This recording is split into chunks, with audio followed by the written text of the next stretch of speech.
Olá, tudo bem com vocês? Estou aqui hoje para falar de um assunto que é bem importante para você médico que está querendo se posicionar na internet, que são 3 erros que você não deve cometer no seu Instagram profissional.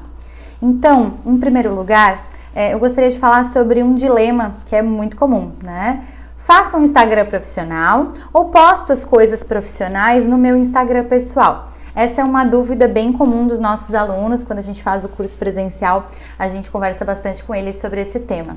É uma questão também de opinião, tá? Então depende muito qual o seu objetivo. Se você é médico e quer apenas ter um Instagram profissional para melhorar o seu relacionamento com os seus pacientes ou captar novos pacientes, eu sugiro que você separe, que você tenha uma conta no Instagram pessoal, que é a sua, que você provavelmente já tem, e crie uma em separado para ser a sua conta profissional. Eu acho que isso dá mais profissionalismo, mais seriedade para o seu perfil profissional. E em algumas áreas isso é muito importante, né? Os pacientes levam muito em consideração essa questão de confiar ou não no médico que eles estão buscando para fazer uma avaliação, enfim. Então eu vou falar um pouco sobre isso hoje.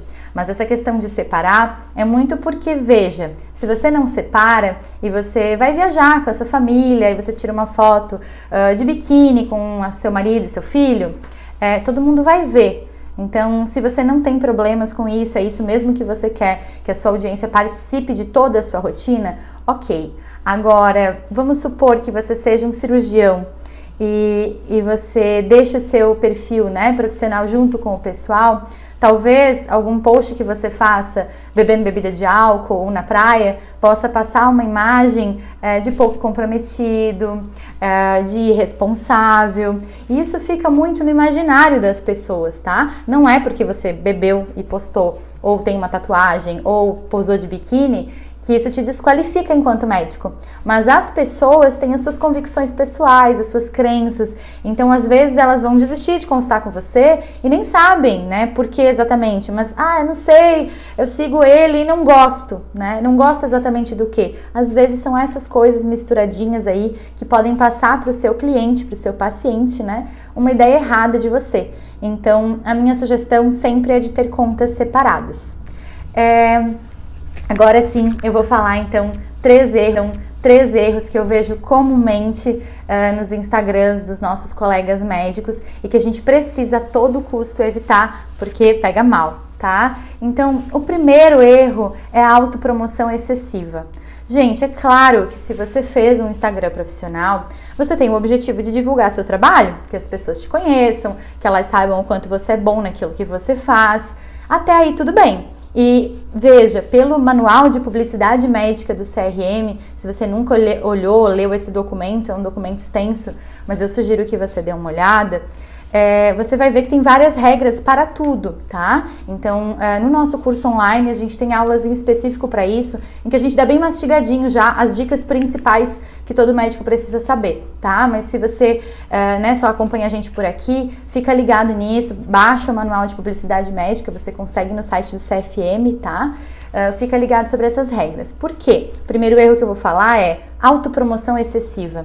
A gente vê vários colegas fazendo isso em seu Instagram profissional e isso é contra o manual de publicidade médica e, portanto, pode sim ser advertido pelo CRM, tá? O que seria então essa autopromoção excessiva? Gente, que está lá o seu nome, a sua formação, o seu currículo, isso não tem problema nenhum, é uma maneira de você mostrar então a sua trajetória profissional. Mas pega muito mal você ficar fazendo vídeos, posts, stories, falando do quanto só você faz isso na cidade, só você sabe fazer tal coisa. Veja, a gente não gosta de pessoas que falam dessa forma fora da medicina, né? Todos nós temos um colega, um amigo que se acha no jargão popular, né? Só fala dele, o quanto ele é bom, o quanto ele sabe, o quanto ele que faz. É um saco, né? Ninguém gosta de conversar com essas pessoas. Então, só por aí já valeria a pena você não fazer, porque, de certa forma, cria um ranço, né? Cria uma não identificação dos pacientes com você. Eles começam a achar que você se acha e aí eles têm vergonha ou não se sentem identificados à vontade para conversar com você sobre a intimidade dele, sobre o problema dele, e aí, portanto, ele vai procurar outro profissional que não faça isso. Então já seria de bom tom não fazer. Mas além de ser de bom tom, fazer então autopromoção excessiva é contra o Código de Ética Médica, contra o Manual de Publicidade. Então não pode fazer isso, tá? Você não pode dizer e usar palavras como exclusivo, o único, tá? Porque você não controla todos os outros profissionais, na maior parte das vezes você dizer que você é o único que faz tal coisa, você não teria como dizer que você foi em todos os outros para saber que os outros não fazem, né? E você também não pode fazer isso com relação aos procedimentos, né? As máquinas que você tem. Você não pode falar que você é o único que tem tal laser, ou o único que faz o procedimento, ou fez o curso X em tal lugar. Não pode, tá? Alguns alunos nossos já comentaram com a gente assim, tá, mas Andréia, eu sou o único, né? Eu fui fazer um curso especial no exterior e eu realmente sou o único. Legal, parabéns, mas você não pode dizer isso nas suas postagens, nos seus vídeos, nos seus stories, tá bom? Então, além de não pegar bem, é contra o Manual de Publicidade Médica. Evite cometer esse erro no seu Instagram, agora que você já tá super ligado que isso é proibido, tá? O segundo erro, né, grande que os nossos colegas cometem no Instagram, e esse me preocupa mais, digamos assim, enquanto médica, é prescrever via Instagram. Não pode, tá? Então, assim, agora, né, a medicina tá tendo toda essa conversa sobre a telemedicina, a tentativa da regulação de algumas coisas para ocorrerem via online, tem muita polêmica sobre isso, né? Não vou entrar no mérito de opinião, o que eu penso sobre isso ou não, porque eu acho que não é o objetivo. Quem tá nos seguindo quer saber o que pode, o que não pode, quer melhorar enquanto médico, então nós vamos focar realmente nisso, tá? Existe, né, um pedaço do nosso curso online que a gente discute casos a respeito dessas questões. Estratégias, coisas que a gente pode usar ou não, mas uma questão, né, que é um erro comum no Instagram é os nossos colegas prescreverem via Instagram. Então veja, muito cuidado, quando você falar de alguma substância, algum tratamento e tal, você pode sempre falar no sentido de informar a população, né? Você vai explicar o que o procedimento faz, quais os benefícios, quais as vantagens, desvantagens, você pode falar para quem ele é indicado, tudo isso é informação. Então a gente pensa que é como se fosse uma promoção em saúde, você está ajudando, né, os pacientes que estão te seguindo e estão acompanhando os seus vídeos a entenderem sobre aquela doença ou aquele procedimento ou aquela consulta. Isso não tem problema, você pode fazer. Agora, fazer prescrição via internet não pode. E às vezes, veja, às vezes acontece de uma maneira meio velada. Então, por exemplo, você fala, sei lá, vou dar um exemplo da nutrição, tá? A cúrcuma auxilia tem função anti-inflamatória, auxilia nas dores e no combate de determinadas doenças. Você pode mandar manipular cúrcuma 140 miligramas em uma farmácia de manipulação e usá-la uma vez de 12 em 12 horas para obter alívio das dores no corpo. Não pode escrever isso, tá? A gente tem uma responsabilidade importante com relação a como as pessoas vão interpretar aquilo que a gente falou. Então evitem, né, ao máximo colocar doses, maneira de uso, porque isso na maior parte das vezes é individualizado. Não é todo mundo que pode tomar tudo, né? A gente sabe que tem alguns fitoterápicos que interagem com medicamentos anticoagulantes. Então, gente, medicina é uma coisa séria, né? A gente vai usar as redes sociais para melhorar a nossa relação com os pacientes, para informar mais as pessoas sobre as doenças.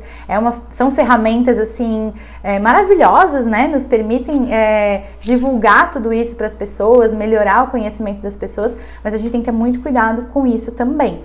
Com o aumento do número das faculdades, o aumento do número de médicos, da competitividade, o CRM ele tem sido bem mais exigente nessas questões. Então tem vários colegas, né, a gente sabe de várias histórias de colegas que foram denunciados sim por fazer esses tipos de post ou de resposta para os pacientes via internet, tá? Não pode. Aí vem o terceiro erro, que eu até comentei um pouco no início, né? Me precipitei um pouquinho, que seria a exposição social. Eu falei um pouco ali de ter um Insta profissional ou ter um Insta pessoal por conta das suas postagens. É exatamente isso que eu queria falar com esse terceiro erro, né? Exposição da vida social é um erro que eu vejo comum e que acaba, assim, por tirar um pouco da boa imagem de determinado profissional. Às vezes ele tem um currículo maravilhoso, mas tem umas postagens dele bebendo, tem umas postagens dele, às vezes, mais preconceituosas. Veja, Às vezes, coisas que vocês nem imaginam podem impactar na imagem que o paciente faz de vocês. Então, por exemplo, o tipo de religião que vocês têm, né? Se você faz sempre postagem sua em frequentando determinada igreja ou culto, algum outro paciente que é de outra religião pode se sentir inibido, ele pode achar então que você não vai compreender ele bem porque você não acredita nas mesmas coisas que ele. Então, não deixa, né, gente, de ser um relacionamento, a relação médico-paciente. Que imagem eu quero que ele tenha de mim? Às vezes a imagem que a gente quer que os nossos amigos tenham da gente é diferente da imagem, né, da preocupação que a gente tem com a imagem que o paciente vai fazer da gente. Por isso que é tão difícil conciliar Instagram pessoal e profissional na mesma conta. Cuidado com isso. Às vezes a gente pode sim perder, né, vários pacientes antes mesmo deles marcarem, por eles acompanharem e acharem que do ponto de vista social não se identificam ou que você não é a melhor pessoa para atendê-los. Às vezes até a questão de classe mesmo social, né? Então, às vezes você posta uma viagem de avião ou você passeando num barco. Isso talvez dê a ideia para o paciente de que você só faz coisa de elite, que a sua consulta deve custar muito caro e não necessariamente uma coisa tem a ver com a outra, né? Então, cuidado, assim, tenham cuidado com essa questão da exposição social, o quanto isso vai repercutir na prática de vocês. Além, é claro, né, agora um comentário prático, né, do quanto isso implica realmente na relação com os pacientes que já são seus, né, que você já acompanha. Então, às vezes, pacientes que quiseram marcar uma consulta, mas eles não conseguiram porque você estava viajando. E aí eles veem lá um post seu numa praia, sei lá, porque você está de férias. Eles têm a sensação de que você não se importa com a dor deles, que enquanto eles estavam sofrendo, você estava lá na praia. Claro que não é, né? Não é crime nenhum, você tem direito a férias, mas entende que isso pode criar um ruído na sua relação com seus pacientes e acho desnecessário, né? Se a gente pode, né, e pode e deve, né, criar essa conta em separado, resolver esse problema, né, não fazer com que isso seja uma questão. Além do que, fica mais leve para você na hora de postar, não ficar naquele drama, né? Ai, será que eu posto? Será que eu não posto? Ai, postei tal coisa, daí eu vi que tal paciente viu, achei chato. Então, assim, cria, né, essas questões. Hoje em dia, os pacientes querem muito ter essa relação com a gente e convidam muito a gente nas redes sociais, então eu acho que é legal você ter e divulgar, né, a sua rede social profissional, porque aí o paciente já sabe que ele tem que te adicionar naquela conta, né? E aí você vai dividir com ele aquelas coisas que são pertinentes, né, para essa relação, que podem realmente agregar valor na vida dele, sem expor você, sua família, sua profissão. Tá bom, gente? Então esses são os 3 principais erros aí que eu vejo nas redes sociais, no Instagram principalmente, dos nossos colegas. E fica a dica para vocês darem uma conferida no feed de vocês, se vocês não fizeram, né, nenhum tipo desses erros, se não dá para, de repente, apagar algumas coisas, dar uma profissionalizada no seu feed. E aí, num outro vídeo eu posso falar mais sobre isso, né? No nosso curso online a gente tem aulas específicas, tá? Sobre as ferramentas em separado, né? Como que o médico pode se posicionar e pode ganhar mais seguidores, ganhar mais engajamento, converter isso mais em consultas, como ganhar mais dinheiro também, né, gente? Afinal de contas, se é uma maneira de divulgação do seu trabalho, às vezes a gente tem sim o interesse de ter mais pacientes ou uma agenda mais cheia e dá sim pra gente usar as redes sociais de uma maneira bem ética. Então comece cuidando, se você não cometeu esses 3 erros, dá uma verificada, tá bom? Um abraço, até o próximo vídeo.